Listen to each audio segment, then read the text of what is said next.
Hello, loved ones. Happy Friday. So, I got to do something today that was incredibly special.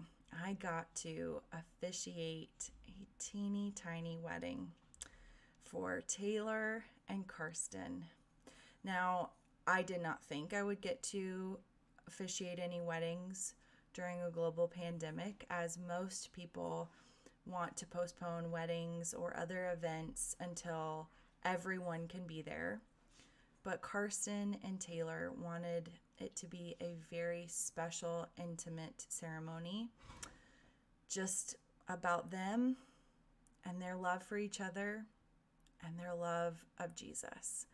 And so I got to officiate today and participate in their really special moment.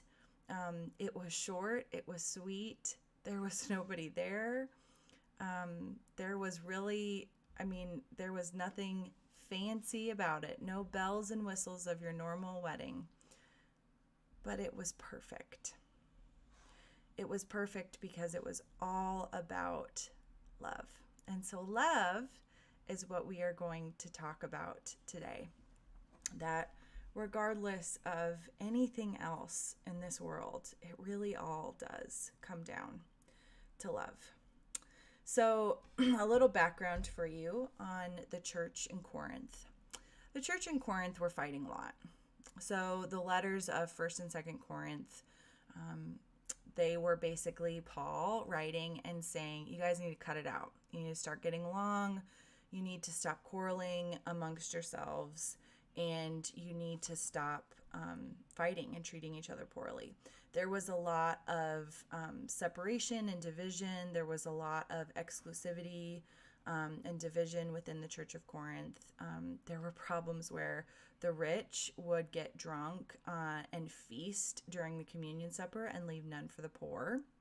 There were a lot of passive-aggressive behaviors among the Jews and the Gentiles, and who was best, and which person was the most holy, and all of that. And then there was fighting over who had the better spiritual gift. Can't make this stuff up. So there was all of this quarreling, and in the particular chapter in the letter that I'm going to read in 1 Corinthians, Paul is addressing the church members in Corinth to remember that it is not about who is the greatest and what spiritual gift is the greatest, but it is a reminder that the greatest spiritual gift that they all had was love.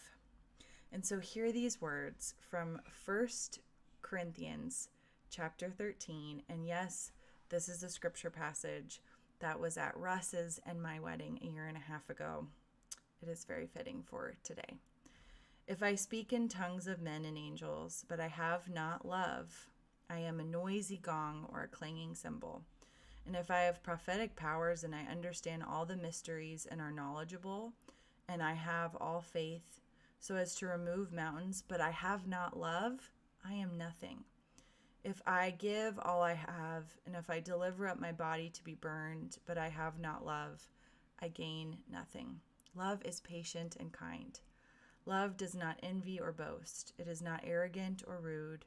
It does not insist on its own way. It is not irritable or resentful. It does not rejoice at wrongdoing, but it rejoices with the truth. Love bears all things, believes all things, hopes all things, endures all things. Love never ends. As for prophecies, they will pass away. As for tongues, they will cease. As for knowledge, it will pass away. For we know in part as we prophesy in part. But when the perfect time comes, the partial will pass away. When I was a child, I spoke like a child. I thought like a child. I reasoned like a child.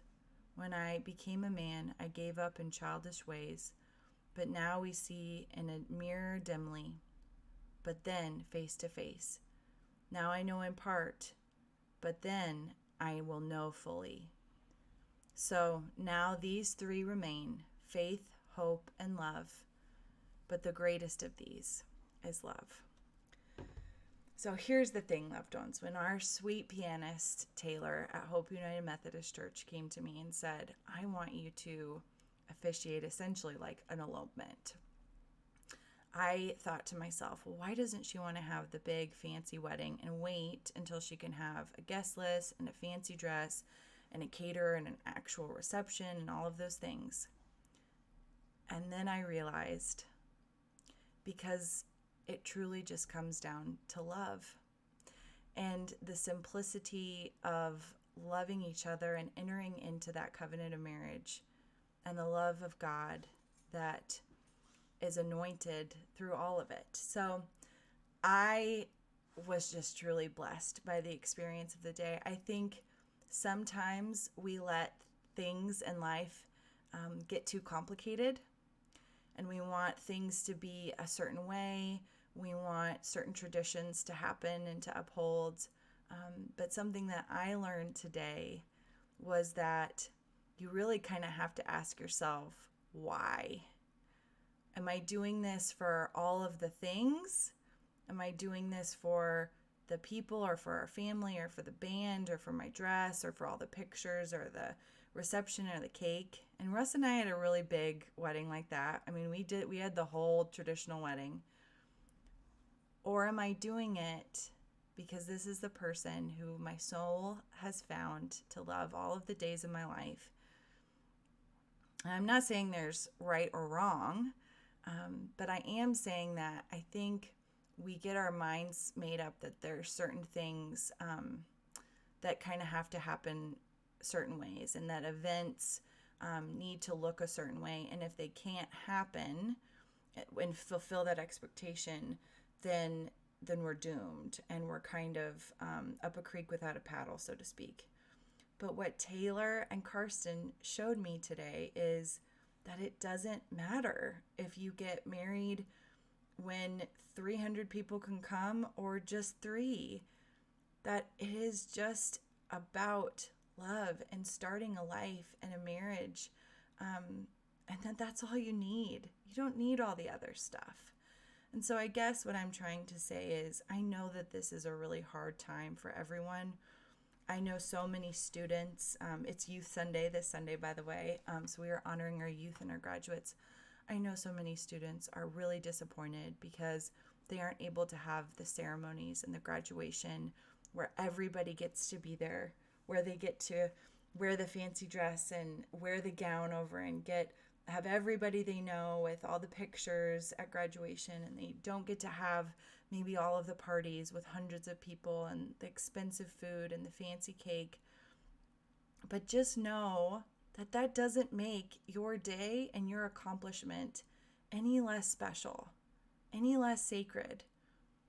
Because at the end of the day, it just comes down to love. The love that your family and your friends have for you, whether that's manifested over the phone or text messages or in person later or not.